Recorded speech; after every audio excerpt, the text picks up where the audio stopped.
Okay, so we're still here. We're talking about the different chambers, and then we were talking about the different blood vessels, and we were talking about how it's a little bit strange, but there's one part of your circulatory system where the arteries are blue and the veins are red. And we'll talk in more detail about why, but in short, blood vessels that are carrying blood away from a ventricle are called arteries. And blood vessels that are bringing blood back towards an atrium, they are called veins. And that's just going to make it so that sometimes the colors are wrong. Lucky for us, the only time, raise your right hand, repeat after me, the only time that the colors of the arteries and veins are backwards is going to the lungs and from the lungs back to the heart. So pulmonary arteries are blue, pulmonary veins are red. Everywhere else you can count on veins being blue and arteries being red. So I have flipped over to the valves. Let's talk about valves. Valves are one-way doors all the time. In anatomy, valves are one-way doors. And the valves are going to make it so that the heart can force the blood to keep going in the right direction. You know, your heart does not want blood to get pushed into here, and then when this chamber contracts, get pushed back there. That would be a whole lot of work and nothing getting done. The valves are meant so that when the blood gets pushed by a contraction of the atrium, from the atrium down into the ventricle, it stays in the ventricle because when the blood tries to go backwards, it pushes against this one-way door, this valve, and that keeps the valve from being able to go backwards, and then it has to keep going forwards to a different valve. So all of the valves are one-way doors. I would like you to imagine the one-way door that is the valve. Right? Over here. Okay. Okay, so here I am. I'm the valve right here. And I'm some blood and I want to go through the valve. So if I want to go through the valve, it's really easy. Boom. It's kind of just like swinging doors, you know? You just push through the swinging doors, la, la, la, la. Except for with these valves, if I want to push backwards, they don't go back the other way. They're one-way swinging doors. So it's kind of, I don't know if any of you have ever worked at a restaurant, but in a restaurant, you need it so that all the pathways are one way, or else someone coming this way with a plate of food will bump into someone coming this way with a plate of dirty dishes. You don't want that. So you want people to only be able to go out some doors and in other doors, one-way doors, right? That's all these valves are, right? They're just meant to make things go one way. Now, these two valves, one is called the tricuspid and one called the mitral valve. It's also known as the bicuspid, bicuspid, bicuspid. These two valves, their job is kind of hard. The blood that's pushing against them is pushing kind of hard. So they need reinforcements. So imagine these are swinging doors, right? So the reinforcement is someone tied a rope to the edge of this door, and there's a muscle here. And every time the blood pushes back against the door, this muscle pulls on that rope to keep the door from being able to swing backwards.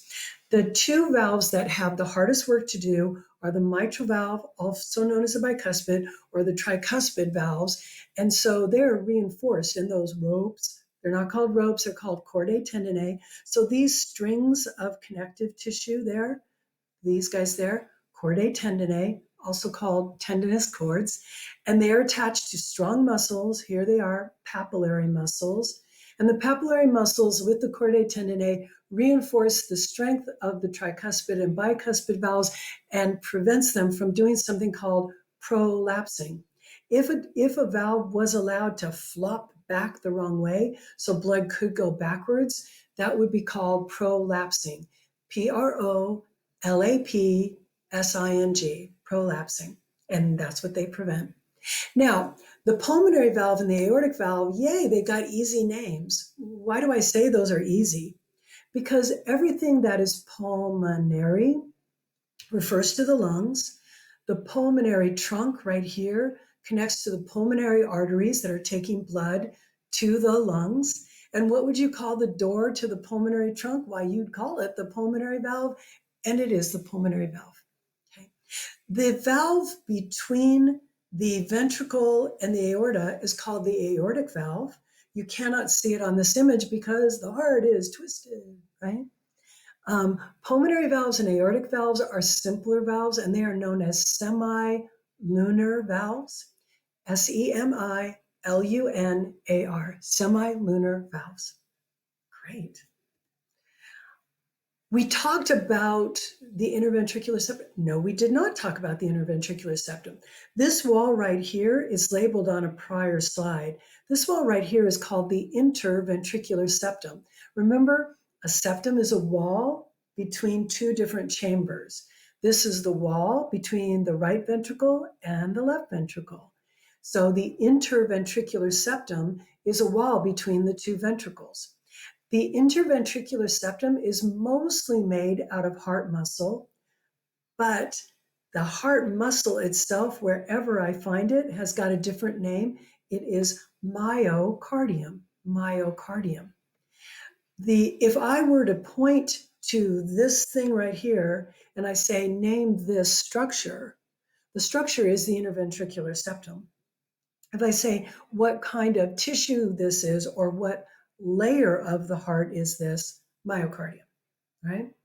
One more word, we've had pericardium, now we have myocardium, endocardium. The lining on the inside, if you were to rub your finger along the inside, it's very slippery. And it's very slippery because the lining is made up of endocardium, okay? So where are papillary muscles found? Are they found in the atria? No. Actually, there are muscles up there, but we don't need to know their name for AP120. Are they found in the ventricles? Yes, but I know Tidal is tricky, so I'm going to keep reading. Are they attached to the chordae tendinae? They are. So the correct answer is, da-da-da. Oops, sorry. Da-da-da. No, da-da-da. Both 2 and 3 are correct. All right.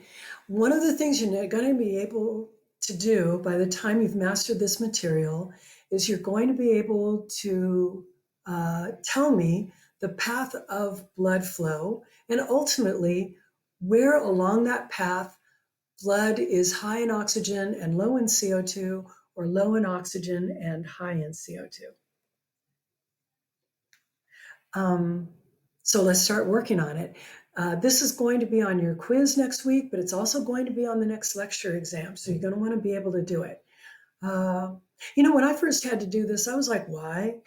No, here's why. If you know the path that blood flows, then you can understand or predict what will happen when there is a narrowing at any part of this system. And that's useful. As a matter of fact, you've got more complicated maps than this in your head. If I asked you to please take this box to LAX, and if you do, I will pay you $1 million, and then I told you that the 105 freeway was closed, could you still get it there? Yeah. What? Wait, how did you just answer that so fast? Well, because you've got a map in your head, right? You know that if you need to go north, you could go the 105 over to the 405, or you could go down the 605 and hit the 405 up, right? Or if you were desperate, you could go the 91. You know that there are a lot of ways, right? This is what memorizing the cardiovascular system will allow you to have that picture of the human body's circulatory transportation system in your head. Now, we start here at number 1, but you don't have to. Blood goes round and round and round and round, so you could start pretty much at any of these numbers, but let's go ahead and start at number 1. Blood is going to go from the right atrium down to the right ventricle. Then from the right ventricle, it's going to go out the pulmonary trunk to the pulmonary arteries, and it's going to go to all of the capillaries of the lungs. While it's there, it's going to drop off that waste product, CO2. We exhale CO2, and it's going to pick up brand new oxygen. Yay! And now the blood is red. Now it's heading back to the heart in veins because by definition, the blood's coming back to the heart are veins. But the blood is nice and red because it's full of oxygen, low in CO2.